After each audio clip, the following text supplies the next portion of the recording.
Alors coucou, salut chez vous, j'espère que vous allez bien, sinon moi je vais super bien. Alors nous voilà encore dans la vidéo 9.3 de la section d'exercices que nous étions en train de faire. Alors dans la vidéo passée, donc je vous ai montré comment faire les insertions et nous avons fait des insertions de 4 éléments dans notre tableau. Et bien dans cette vidéo, je vais vous montrer comment faire une mise à jour, la mise à jour d'une donnée que nous avons insérée dans notre tableau. Donc l'autre fois, quand on faisait l'insertion de l'élément numéro 4, donc je veux dire par là Jacob, on ne connaissait pas la ville d'où il venait. Mais on savait qu'il venait du Japon, mais on ne connaissait pas la ville. Alors, comment faire la mise à jour de cette entrée dans notre tableau? Donc, il suffit tout juste d'utiliser la commande update football. Donc, ça veut dire que update le nom du tableau. Donc, set. Donc, on va changer ville. Maintenant, on sait que non, au fait, il vient d'une ville du Japon. Shiba par exemple, Shiba, il vient du Shiba. Donc cette ville égale à Shiba. Donc on va préciser ce que nous sommes en train de changer. Donc where ID is equal to 4. Donc ça veut dire quoi? Ça veut dire que nous sommes en train de faire une mise à jour du tableau football. Et maintenant, set. Donc, ça veut dire que nous sommes en train de mettre au niveau de la colonne ville, Shiba. Maintenant, on est en train de faire cette mise à jour jusqu'à Shiba. Donc, vous allez voir que bien avant cette partie, on est en train de faire juste une mise à jour. Et on est en train de mettre là au niveau de la ville Shiba. Mais où? Qu'est-ce qu'on est en train de changer réellement? Donc, c'est cette clause. On parle de clause. Donc, c'est cette clause where qui dit OK, donc on va faire la mise à jour du tableau ville, du tableau football, changeant la colonne ville en Shiba au niveau du ID qui est égal à 4. Donc si on fait entrer, on exécute cette commande, nous allons voir que ça a bien marché. Donc si on utilise encore notre commande select pour voir maintenant la structure de notre tableau, select from football, vous allez voir que maintenant, au niveau de Jacob, on n'a plus une colonne vide comme on avait ici, mais on a la ville qui a été changée en Shiba. Donc vous voyez, donc c'est comme ça on peut faire une mise à jour d'une entrée dans notre tableau. Alors, donc on va passer à la commande numéro 7 qui consiste à faire la suppression d'une entrée dans notre tableau. Donc supposons qu'aujourd'hui je veux supprimer le premier élément, donc Chei, qui vient du Togo, Lomé. Donc je veux supprimer cette entrée, bien cette donnée dans mon tableau. Alors comment faire? Donc vous utilisez la commande delete. Donc delete en français ça veut dire supprimer. Donc delete from football. Donc vous mettez delete from le nom du tableau. Donc supposons que vous avez un nom différent. Le nom de votre tableau est différent du mien. Donc vous mettez le nom de votre tableau là-bas. Donc delete from football. Maintenant vous mettez la clause where. Donc le where là veut dire tout simplement où. Donc c'est le ou lieu en français, ou lieu. Donc ça veut dire qu'on veut supprimer du tableau football un élément qui est référé par le ID. Supposons qu'on veut supprimer un élément où le ID est égal à. Donc le ID de notre élément qu'on veut supprimer c'est 1. Donc où le ID est égal à 1. Donc je fais entrer. Et puis j'exécute la commande select pour voir maintenant la structure de mon tableau. Vous allez voir que bien sûr, donc l'élément dont le ID est égal à 1 qui est chez I a été supprimé de notre tableau. Et on ne l'a plus. Donc on n'a que 3 éléments maintenant, 2, 3 et 4. Alors on va maintenant passer à la commande numéro 8 qui consiste à faire la sélection d'une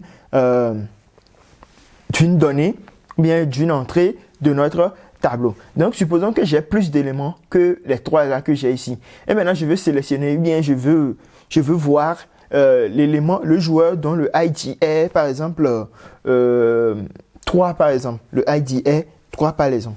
Donc vous allez voir, il y a différents types. Donc une façon de tout sélectionner dans notre tableau, c'est d'appliquer la commande que nous appliquons depuis select from football. Donc ici on a rien précisé. Donc on a la liste de tous les éléments de notre tableau. Mais ici on veut faire une sélection spécifique. Donc supposons que le joueur vient et le joueur nous dit que son ID c'est 4 ou bien son ID c'est 3. Et nous voulons voir quel âge ce joueur a. Donc c'est très simple. Donc nous allons appliquer la commande select from Maintenant, vous mettez le nom du tableau, football. Maintenant, on va encore utiliser la clause where. Donc, ça veut dire que where, c'est le ID seulement nous connaissons de l'élément qui vient se présenter à nous. Donc, l'élément qui vient se présenter à nous nous dit que lui, son ID, c'est 3. Donc, on va voir les données que nous avons pour cet élément. Donc, on va dire select from football where ID est égal à 3. Donc, vous allez voir que on a une erreur. On dit select. Ok. Select from. Donc vous allez voir, j'avais manqué l'étoile. Donc vous le mettez select from football where ID égale 3. Donc vous allez voir qu'on a dans notre tableau qui vient de nous afficher à nous, on a que l'élément dont l'ID est 3. Dont le nom est Hervé, l'âge 19 ans, le pays c'est la France et la ville c'est Paris. Donc vous voyez. Donc pour tout sélectionner, vous utilisez la commande select from. Et vous mettez le nom de votre tableau, mais pour sélectionner un élément spécifique. Donc, vous avez un indice, par exemple. Donc, vous mettez l'indice ici. Donc, cet indice peut ne pas être seulement le ID. Donc, ça peut aussi être, par exemple, le nom. Donc, je vais sélectionner where, par exemple, nom est égal à junior, par exemple. Vous allez voir que je vais encore avoir dans mon tableau ceci. Donc, le nom, c'est mon ID, c'est 2. Le nom, c'est junior. Et vous voyez, le pays, c'est Bénin. La ville, c'est Cotonou. Donc, c'est bien comment, c'est comme ceci. Il faut le faire. Si vous voulez faire une insertion d'un élément ou bien de plusieurs éléments, on va voir ça par la suite, d'un élément de votre tableau. Alors, maintenant, je vais passer à la commande truncate. Donc, on utilise la commande truncate. Je l'ai déjà expliqué dans une de mes vidéos. On utilise la commande truncate dans un tableau pour supprimer tous les éléments que vous avez dans votre tableau. Mais vous gardez la structure du tableau. Donc, ça veut dire que vous ne supprimez pas le tableau, mais vous supprimez toutes les entrées que vous avez dans ce tableau-là. Donc, pour le faire, vous utilisez la commande truncate et puis vous mettez le nom du tableau. Donc, si vous ne voulez pas le faire, il ne faut pas le faire parce que ça va supprimer toutes les données que vous avez dans votre tableau. Donc, vous mettez truncate table et puis vous mettez le nom de votre tableau. Donc, ici, je mets football. Donc, ça veut dire que si je fais encore un coup de select pour voir mon tableau, maintenant vous allez voir que empty set, ça veut dire que je n'ai aucun élément dans mon tableau. Donc maintenant, à la dernière commande qui consiste à supprimer tout le tableau. Donc vous connaissez peut-être déjà cette commande, je l'ai déjà aussi expliqué dans une de mes vidéos, c'est la commande drop. Donc quand vous utilisez la commande drop table et vous mettez le nom du tableau, donc ça ne supprime pas que les données, ça supprime tout le tableau. Donc bien avant d'utiliser ça, quand je vais mettre show tables pour voir les tableaux que j'ai dans ma